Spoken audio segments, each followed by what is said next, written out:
কিন্তু শীতের দিনে রাতটা তো অনেক বড়।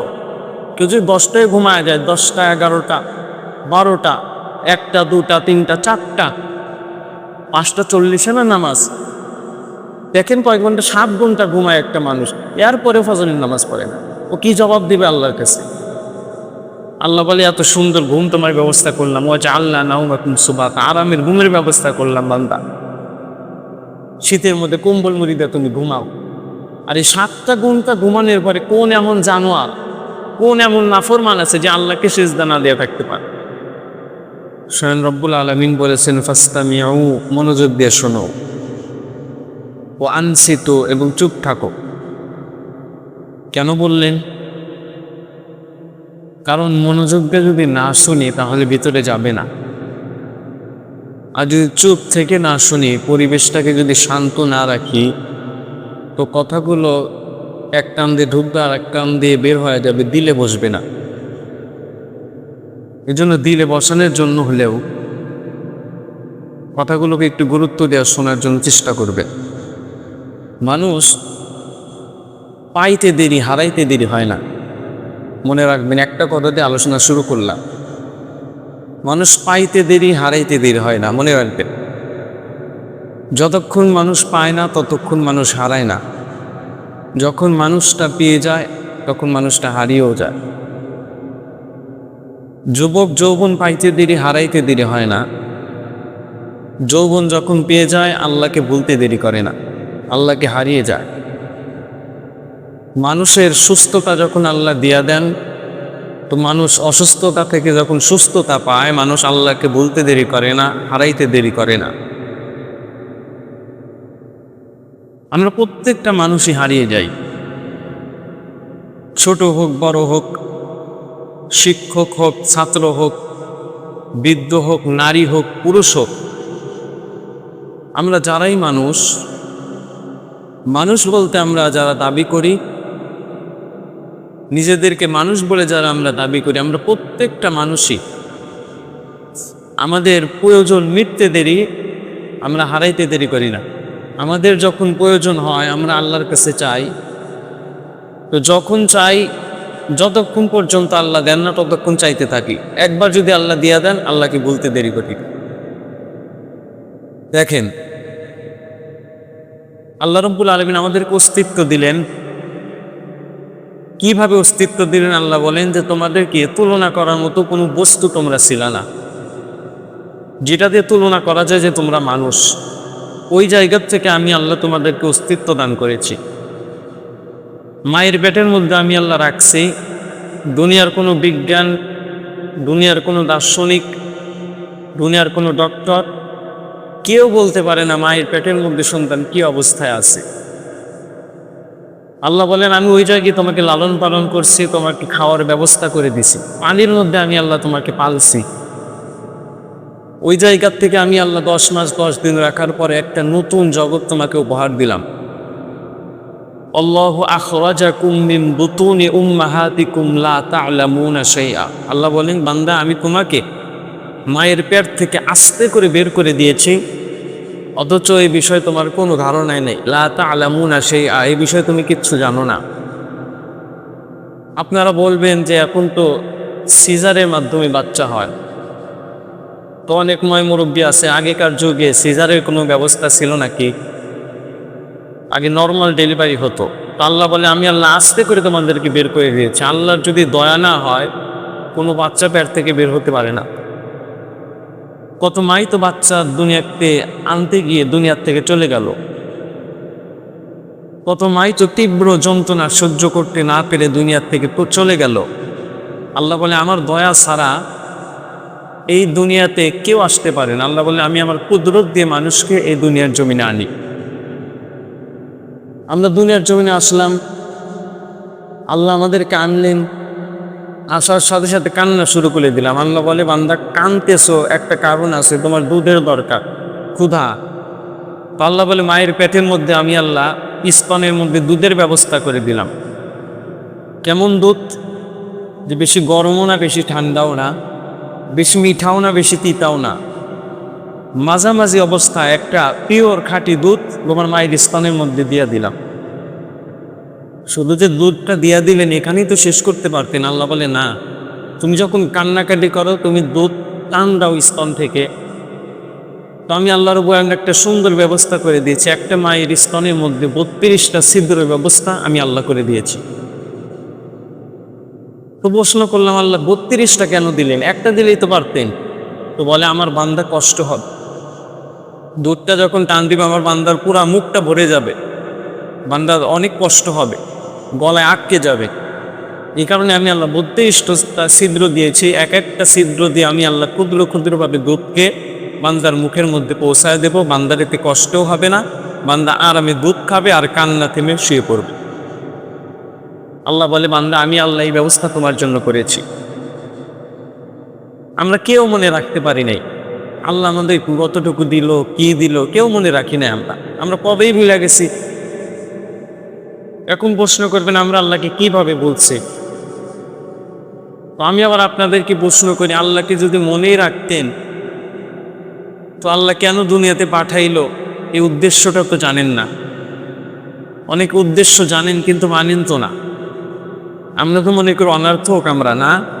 আল্লাহ বলে না, আল্লাহ বলে বান্দা আমি তোমাকে অনর্থক বানাই নাই। আফা হাসিবতুম আন্নামা খলাকনাকুম আবাসা ওয়া আন্নাকুম ইলাইনা লা তুরজাউন। আল্লাহ বলে বান্দা তুমি কি মনে করেছো তোমাকে অনর্থক বানাইছি? আমি আল্লাহকে পাগল? মনে রাখবেন একটা কথা, কোনো পাগল ছাড়া সুস্থ মস্তিষ্কের মানুষ অনর্থক কোনো কাজ করতে পারে না। ওই ব্যক্তির কাজের মধ্যে অবশ্যই একটা উদ্দেশ্য থাকে। এখন ধানের সিজন, মানুষ ধান কিন্তু উদ্দেশ্য ছাড়া কাটে না। আর একটা উদ্দেশ্য আছে, আমি ধান বিক্রি করব, টাকা পাবো। চাকরিজীবী উদ্দেশ্য ছাড়া চাকরি করে না, চাকরি করব, টাকা পাবো। ছাত্র উদ্দেশ্য ছাড়া লেখাপড়া করে না, লেখাপড়া করবো, চাকরি নেবো, আবার টাকা পাবো।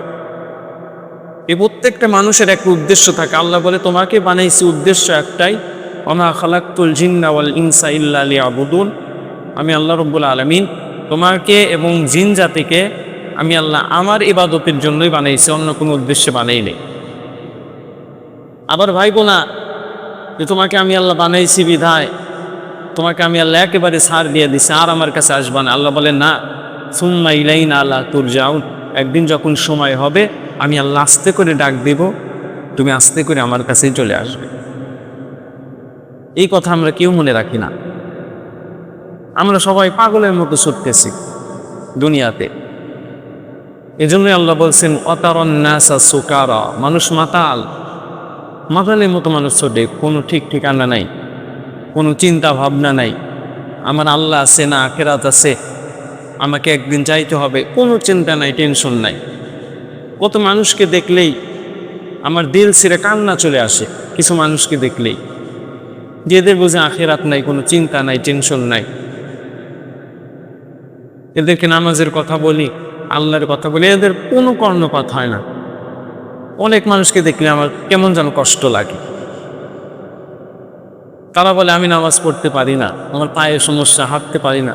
অথচ প্রত্যেকটা দিন সকালবেলা যখন বের হই, দুপুরে যখন বের হই, তো দেখি রাস্তা দিয়ে এক হাতে লাঠি আর এক হাতে ভারী বাজার নিয়ে এই দূরে বাজারে যায়, দিনে 3-4 বার করে যায়, একবার না। আপনারা একটু দেখবেন তালাশ করে, দিনে 4 বার 5 বার করে যায়, হাঁটতে পারে না, এক হাতে ভারী বাজার।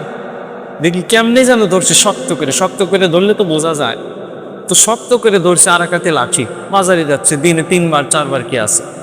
সারাদিন দোকানে বসে থাকে, সারাদিন গপ্প করে, অথচ নামাজের কথা বললে আমি অসুস্থ, আমি আসতে পারি না, কি জবাব দেবে? আপনার আখিরাত কি, চিন্তা কি? ওই যে বললাম যে মনে রাখেন কিন্তু কথাটা, যে আমরা পাইতে দেরি হারাইতে দেরি করি নাই। যখন আল্লাহ সব কিছু দিয়া দিছে, হারাইতে দেরি করে নাই।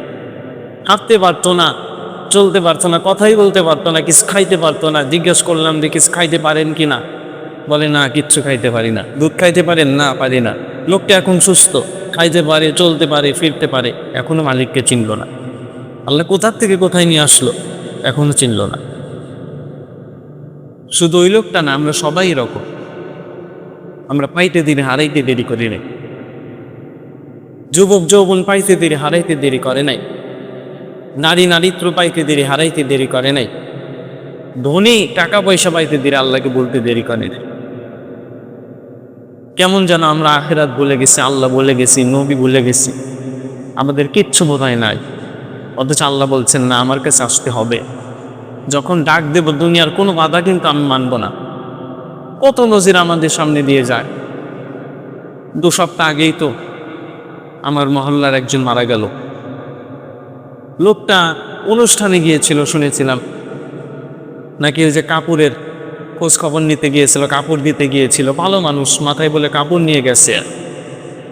তো কাপড়টা দিয়ে আসছে বাসায়, আসার সাথে সাথে অসুস্থ।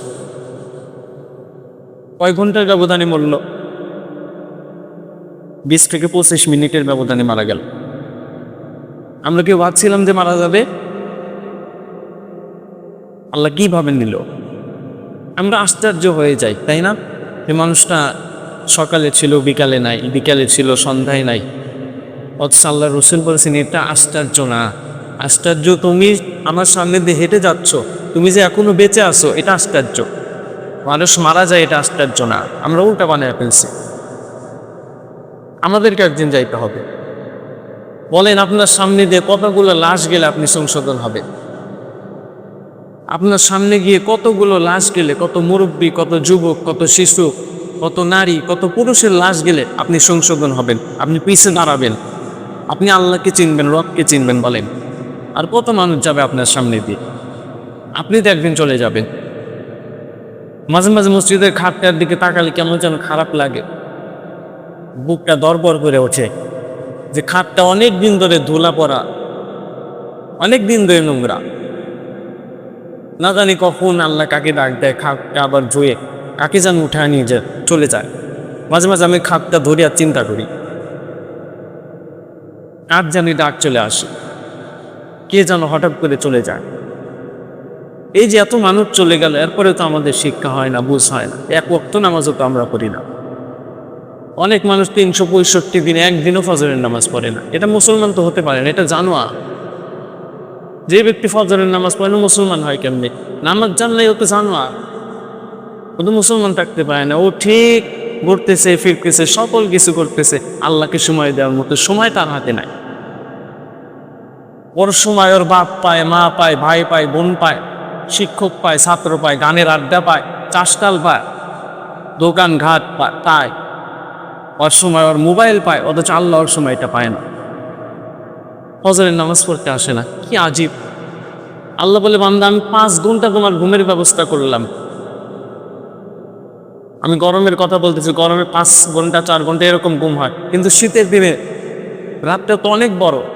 কেউ যদি 10টায় ঘুমায় যায়, 10টা 11টা 12টা 1টা 2টা 3টা 4টা 5টা 40 না নামাজ, দেখেন কয়েক ঘন্টা, 7 ঘন্টা ঘুমায় একটা মানুষ, এরপরেও ফজরের নামাজ পড়ে না।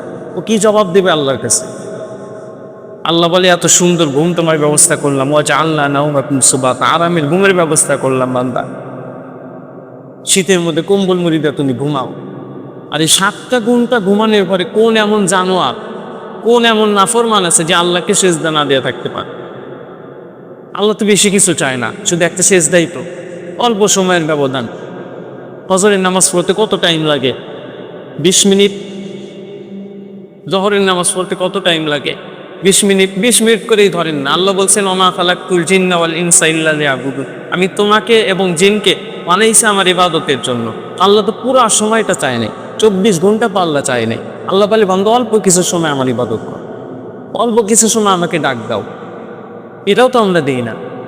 অথচ কত মুরব্বী চাষনালে গিয়ে সারাদিন গল্প করে, সারাদিন গল্প গুজব করে, কে কার সাথে বের হয়ে গেল, কে কিস্তি নিল, কে লোন নিল, কে কি করলো না করলো, সারাদিন এটা বলে। অথচ ওই মুরব্বী আজান হয়ে মসজিদে আসে না। কিভাবে ভালো হবে সমাজ? বলে কিভাবে ভালো হবে? আর কত বয়ান করব? আর কতজন লাশ সামনে দিয়ে যাবে? আল্লাহ বলেন কোরআনের মধ্যে আছে, আল্লাহ রাব্বুল আলামিন বলেছেন ফাবি আইয়ি হাদিসিন বাদাহু ইউমিনুন, বান্দার কিভাবে বুঝালে, আর কত লাশ তোমার সামনে দিয়ে গেলে, আর কতজন বয়ান করলে, আর কত ওয়াক্ত জুমার নামাজ পড়লে, আর কত মাহফিলে গিয়ে আলোচনা শুনলে, আল্লাহ এটা চিৎকার করে অনেক কষ্ট নিয়ে বলতেছেন। আর কিভাবে বুঝালে তুমি বুঝবা? কিভাবে বুঝালে? ফাবি আইয়ি হাদিসিন বাদাহু ইউমিনুন, আর কিভাবে বুঝালে বুঝবা বলো? আর এর চাইতে বেশি কিছু করার ক্ষমতা আমাদের তো আর নাই। এই যে আমরা যে উপদেশ দিয়ে আলোচনা করি, এর চাইতে বেশি কিছু করার ক্ষমতা আমাদের আছে? আমরা কি হেদায়েত একবার বুকের মধ্যে ঢুকায় দিতে পারবো? নবী যেতে পারেন নাই। আল্লাহ বলছেন ফাযাক্কির, নবী আপনি উপদেশ দেন। ইন্নামা আনতা মুযাক্কির, তাকে হেদায়েতের মধ্যে ঢোকানোর দায়িত্ব আমি আল্লাহ। আপনি মারামারি করে জোর করে আপনি হেদায়েত দিতে পারবেন না, আপনি উপদেশ দেন। এটাই তো আমরা করতেছি, উপদেশই তো দিচ্ছি, কিন্তু কয়জন মানেন? কয়জন ফিরে আসেন? একজনেরও কর্ণপাত করে না, একজনের কথা একটু ভাবে না যে আমাকে চলে যেতে হবে, এই দুনিয়া ছেড়ে আমাদেরকে চলে যেতে হবে। আবার অনেক বাবা নামাজ পড়ে, সন্তান নামাজ পড়ে না। আল্লাহ রাব্বুল আলামিন বলছেন ওয়া'মুর আহলাকা বিস-সালাতি ওয়াসতাবির আলাইহা, আল্লাহ বলছেন তোমার পরিবার দিগকে নামাজের আদেশ দাও, নামাজের আদেশ দাও। তুমিও পড়ো, তোমার পরিবারদেরকেও বলো। অনেক বাবা এমন আছে নিজে নামাজ পড়ে কিন্তু সন্তান পড়ে না, সন্তান পড়ে না, সারাদিন করে বেড়ায়, সন্তান এক ওয়াক্ত নামাজও পড়ে না। ওই বাবা কিরকম মুনাফিক, বাবা কিরকম জানোয়ার, আর সন্তান কিরকম জানোয়ার বলে? কিচ্ছু বলে না বাবা। বাবা ঘর নিয়ে ব্যস্ত, ঘরটা বিল্ডিং হলো কিনা এটা নিয়ে ব্যস্ত, ঘরটা শান করতে পারলো কিনা, টাইলস লাগাতে পারলো কিনা এটা নিয়ে ব্যস্ত। অনেক মানুষ তো এমন আছে যে বাথরুমে টাইলস লাগার হুজুরদের কাছ থেকে দোয়া নেয়, হুজুর আমার বাথরুমে টাইলস করতেছে একটু দোয়া করেন। কি দোয়া করব? আপনার সন্তান নামাজ পড়ে না, আপনি বাথরুম নিয়ে আসেন, আপনি দুনিয়া সাজাইতেছেন, আখেরাত কি হবে আপনার? একবারও কোনো বাপ নামাজের কথা সন্তানকে বলে না। এটা আরো খারাপ লাগে আমার, যে বাপ নিজেই পড়ে কিন্তু সন্তানকে তো বলে না, সন্তান জাহান্নামে চলে যাচ্ছে। মাও কিছু বলে না, শুধু বাপের দোষ দেখে হবে, মাও কিছু বলে না। মাও সন্তানকে আদর করে রেখে ভাত খাওয়ায়, বাবার কাছে বসে, মার কাছে বসে সন্তান ভাত খায়, আরামে ভাত খায়, ভাত খেয়ে আবার উঠে যায়, অথচ নামাজের জন্য রাখে না। অনেক বাবা মা বলে সন্তান কষ্ট হবে তার ফজরের সময় নামাজ পড়লে, এত শীতের মধ্যে। তো এই সামান্য কষ্ট যদি সহ্য করতে না পারে, তো নামাজ না পড়লে তো আখেরাতে যায় তো আরো বেশি কষ্ট। ওই কষ্ট সহ্য করতে পারবে? ওই কষ্ট সহ্য করার মতো না। এই জন্য ওই কষ্ট যদি সহ্য করতে না চান, এখনই আপনি, আপনার সন্তান, আপনার পরিবার এখনই ভালো হন, এখনই আল্লাহকে চেনে, এখনই সময় নামাজ পড়া, এখনই সময় আল্লাহকে চেনা, এখনই সময় ইসলামের আন্দোলন করা, এখনই সময় ইসলাম নিয়ে জীবন করা। এখন বোঝেন, মা বাবা সাজ নিয়ে ব্যস্ত থাকে, মা সারাদিন সাজ নিয়ে ব্যস্ত থাকে, ওই সন্তান কান্নাকাটি করে, একটা মোবাইল হাতে ধরায় দেয়, সারাদিন সন্তান এরকম মোবাইল নিয়ে টিপতে থাকে, মার মতো মা সাজগোজ করে। মার কাম বোধের সংসারে তিনটা, ওই যে 1 নম্বর একটু হালকা রান্না বান্না করা, 2 নম্বর সাজগোজ করা, সুনু পাউডার মাখে, ফ্যানের লাভলি মাখে, আর 3 নম্বর প্রতি সপ্তাহে মার্কেটে গিয়ে বাজার করা। মার বোধহয় এতটুকুই, কিন্তু মা জানে না মার উপর কতটুকু দায়িত্ব, বাবা জানে না বাবার উপর কতটুকু দায়িত্ব। একজন সন্তান যদি বিপথে চলে যায়, অন্যায়ের পথে চলে যায়, তার যে এক অংশ গুনাহ তার আমল নামেও যে আসবে এটা ভাবে না, এটা ভাবে না, কোনো বাপ ভাবে না, কোনো সন্তানও ভাবে না। এজন্যই বলছিলাম একটা কথা, মানুষ পাইতে দেরি হারাইতে দেরি করে না। আল্লাহ যখনই এত কিছু দিয়া দিল, আল্লাহকে হারাইতে দেরি করলাম। আল্লাহ আমাকে আপনাকে প্রতিদিন ডেইলি 550 লিটার অক্সিজেন দিচ্ছেন। যান হসপিটাল, খবর নেন 1 লিটার অক্সিজেনের দাম কত, যান খবর নেন। প্রতিদিন আল্লাহ রাব্বুল আলামিন আপনার রক্তকে, শরীর যেন ভালো থাকে, সুস্থ থাকে, এজন্য প্রতিদিন 36 বার আপনার রক্তকে ডায়ালিসিস করে দিচ্ছেন। যান খবর নেন। আমি তো 2 বছর 3 বছর আগেই শুনেছি ডায়ালিসিস করতে সর্বমোট 7,000 টাকার মতো লাগে। এখন যান, এখন তো সব কিছুর দাম বেশি, যার খবর নেন কত লাগে। অথচ আল্লাহ ফ্রি মাগনা প্রতিদিন 36 বার রক্তকে ডায়ালিসিস করে দিচ্ছে। আল্লাহ বলে আর কি দেব? তুমি খানা খাও, খানাটা নিরাপদ কিনা এটা আল্লাহ রাব্বুল আলামিন চেকিং করে এরপরে ভিতরে ঢুকায়।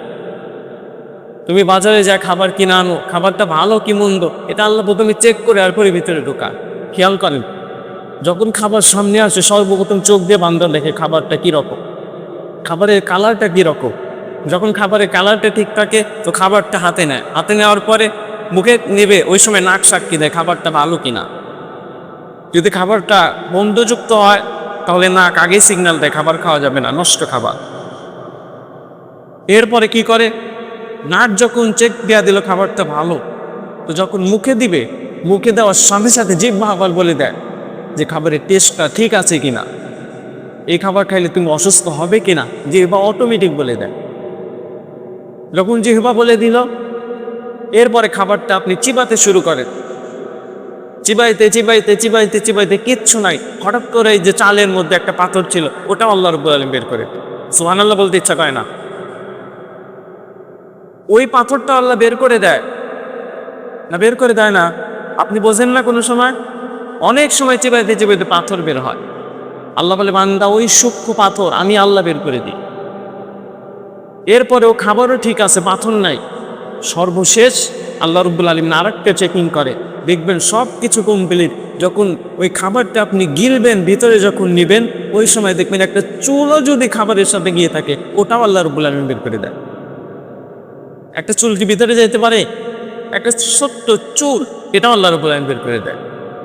আল্লাহ বলে বান্দার কি দেবো তোমাকে বলো, এত নিরাপত্তার চাদর দিয়ে তোমাকে ডাইকা রাখছে, অথচ তুমি নাফরমানি করতে আসো। ফেরেশতারা প্রতিনিয়ত বলে আল্লাহ ধ্বংস করে দেই, প্রতিনিয়ত বলে, অথচ আল্লাহ বলে না। আল্লাহ কি ক্ষমতা কমে গেছে? আল্লাহর ক্ষমতা কোশ্চেন কালেও কমবে না, আগেও কমে নাই, এখনো কমবে না, ভবিষ্যতেও কমবে না। দেখেন নাই ওই যে গত সপ্তাহে একটু শুক্রবারে কয় সেকেন্ড ভূমিকম্প হয়েছিল? 6 থেকে 7 সেকেন্ড। পুরা দুনিয়া তোলপার হয়ে গেছে, ঢাকার শহরের বিল্ডিংগুলো জোড়া জোড়া হয়ে গেছে। আল্লাহ সিগন্যাল দিচ্ছেন বান্দা ফিরে আসো, এখনো সময় আছে। আল্লাহ চাইলে দুনিয়া ধ্বংস করে দিতে পারতেন এই 6 সেকেন্ডের ভূমিকম্পে। আল্লাহ সতর্ক করে দিলেন বান্দা ফিরে আসো, এখনো ফিরে আসো। আল্লাহ রাব্বুল আলামিন হেফাজত করে, আমাদেরকে হেফাজত করে। ফেরেশতারা সিগন্যাল দিল, আল্লাহ রাব্বুল আলামিন বলে যে ফেরেশতারা তুমি আমার বান্দাকে ধ্বংস করতে চাচ্ছ, বান্দা তোমার হলে তুমি ধ্বংস করে দাও, কিন্তু বান্দা যদি আমার হয় খবরদার বান্দার একটা পশমের ক্ষতি করতে পারবে না, একটা পশমের ক্ষতি করতে পারবে না। তো ফেরেশতারা বলে আল্লাহ তাহলে কি করব? আল্লাহ তখন একটা আশ্বাস, যেটা আমরা বলি আশ্বাস দেয় যে এই বান্দা এখন অপরাধ করতেছে, এই বান্দা এখন আমার নাফরমানি করতেছে, এই বান্দা এখন আমাকে ভুলে আছে, কিন্তু হতে পারে একটা সময় হবে তার বিবেকটা নাড়া দেবে, মাথার মধ্যে আসবে যে আমি এই কাজটা করতেছি, কাজটা ঠিক হচ্ছে না, আমি অন্যায় করতেছি, অন্যায়টা ঠিক হচ্ছে না, দিনে আমাকে এত কিছু দিল, তাকে আমি ভুলে আসি, এটা ঠিক হচ্ছে না। যখন এই মাথার মধ্যে এই কথাটা যখন ঘুরপার খাবে, মাথার মধ্যে যখন এটা আসবে, বান্দা বুঝতে পারবে যে আমি এই কাজটা ঠিক করতেছি না, আল্লাহর নাফরমানি করে ঠিক করতেছি না। আল্লাহ বলে বান্দা ওই সময় আমার বান্দা যদি আমার কাছে তাওবা করে, আমার কাছে রব বলে যদি হাত তুলে যদি বলে মালিক আমাকে মাফ করে দাও, অনেক অন্যায় করে ফেলেছি, আমি অনেক পাপ করে ফেলেছি, পাহাড় সমান আমার গুনাহ, জমিন সমান আমার গুনাহ, আসমান সমান আমার গুনাহ, আল্লাহ তুমি না বলেছো লা তাকুনা তুমি রহমাতিল্লাহ, আমার রহমত থেকে নিরাশ হও না। এই কথা যখন বান্দা আল্লাহকে বলে, তখন আল্লাহ বলে ফেরেশতারা বান্দা যখন এই কথা বলে ভুল বুঝতে পারবে আর তাওবার মাধ্যমে গুনাহ থেকে ফিরে আসবে, আমাকে আবার রব বলে স্বীকার করবে, আমার কথা যখন আবার মানবে, তখন আমি আল্লাহ বান্দাকে ওটা প্রশ্ন করি ওমাইয়া ফিরু যুনুবা ইল্লাল্লাহ, বান্দা কে আছে তোমার গুনাহ আমি আল্লাহ ছাড়া মাফ করে দেবে? বলো না কে আছে আমি আল্লাহ ছাড়া তোমার গুনাহ মাফ করে দেবে? তখন আল্লাহ রাব্বুল আলামিন বলে বান্দা যেহেতু ভুলটাই বুঝতে পারছো, যেহেতু আবার ফিরেই আসছো, যেহেতু কথা দিলে আর গুনাহ করবা না, তাহলে যাও বান্দা ইন্নাল্লাহা ইয়াগফিরুয যুনুবা জামিআ, 70 বছরের গুনাহ, 80 বছরের গুনাহ আমি আল্লাহ 1 সেকেন্ডে আমি আল্লাহ মুছে দিলাম। আল্লাহ ওই মালিকের নাম, শুধু মুছে দিলেন এটাই শেষ করেন নাই। আল্লাহ বলে আমি এমন দয়ালু ইল্লা মান তাবা ওয়া আমানা ওয়া আমিলা আমালান সালিহান ফাউলাইকা ইউবাদদিলুল্লাহু সাইয়্যাতিহিম হাসানাত। আল্লাহ বলে বান্দা তোমার এই 70 বছরের গুনাহ, 80 বছরের গুনাহ, পাহাড় সমান গুনাহ, জমিন সমান গুনাহ, আমি আল্লাহ রাব্বুল আলামিন পুরা গুনাহ মাফ করে দেব। মাফ করার পরেও আমি আল্লাহ ওই যে মাফ করে দিলাম জায়গাটা ফাঁকা থাকলো, আমি আল্লাহ ফাঁকা রাখবো না, পুরা আমল দিয়ে আমি আল্লাহ জায়গাটা ভরপুর করে দেব। এই জন্য একটু ভাবতে শিখ, আজ থেকেই ফিরে আসেন। আমি প্রথমেই বলছিলাম একটা কথা মনে রাখবেন, মানুষ পাইতে দেরি হারাইতে দেরি করে। এখন মিলান আমার কথাগুলো। এখনো কি বলে থাকবেন আল্লাহকে, না ফিরে আসবেন? ফিরে আসবেন তো? একটু সতর্ক হন, একটু সতর্ক হন, যখন তখন ডাক চলে আসবে। কত মানুষের লাশ সামনে দিয়ে চলে যায়, অনেক বাবার আগে সন্তান চলে যায়, দাদার আগে নাতি চলে যায়, ছোট্ট বাচ্চা চলে যায়, আবার বৃদ্ধ মানুষও চলে যায়। এই জন্য ফিরে আসে, আল্লাহকে আমরা না বলি, যে কোনো অবস্থায় থেকে আমরা আল্লাহকে না বলি। দুনিয়াটা ধোকা, একটা আয়াত তেলাওয়াত করছিলাম, দুনিয়াটা ধোকা, দুনিয়াটা কিচ্ছু না, ধোকা, শুধুই ধোকা। দেখেন না দুনিয়ার মানুষ কত ব্যস্ত। আপনি চলে যাবেন, আপনি মনে করবেন আমার জন্য দুনিয়া থেমে থাকবে, 1 সেকেন্ডের জন্য থেমে থাকবে না। আপনি চলে যাবেন, আপনার লাশটা বাইরে রেখে মানুষ খানা পিনার আয়োজন করবে, তাদেরকে আত্মীয় আসবে, আত্মীয় স্বজনকে কি খাওয়াবে, এই টেনশনে মানুষ চলে যাবে। রাস্তায় বের হন, আপনি মারা যাবেন গাড়ি অ্যাক্সিডেন্টে, পিছনে লম্বা সিরিয়াল, গাড়ির লম্বা সিরিয়াল, পিছন থেকে ডাক আসে, সামনের দিকে আগাও না কেন, তো বলে সাইডে অ্যাক্সিডেন্ট হয়েছে, মানুষ মারা গেছে। তো ওই ব্যস্ত মানুষগুলো কি বলে, আরে মানুষ মারা গেলে মারা যাবে, আমার তো অফিস আছে, আমার তো আদালত আছে, আমি তো ব্যস্ত, একটু লাস্টটা সাইড করো, আমি চলে যাই। এটা ধোকা, দুনিয়া এটা ধোকা। আপনি ভাইবেন না আপনার কথা মানুষ মনে রাখে। দেখেন আপনার বাবার কথাই তো আপনি মনে রাখেন নাই, আপনার মার কথাই তো আপনি মনে রাখেন নাই, বাবার কোনো স্মৃতি আপনার কাছে নাই। একটা গ্লাস আপনি দেখাইতে পারবেন বাবার? একজন নেই হাত তুলে বলতে পারবেন আমার বাবার গ্লাস এখন আমার কাছে আছে। যাদের মা বাবা চলে গেছে, এই জন্য ভাবতে শেখেন, আপনার জন্য দুনিয়া থেমে থাকবে না। করোনা হলো, দুনিয়া থেমে নাই, দুনিয়া থেমে নাই, আপনার জন্য দুনিয়া থেমে থাকবে না।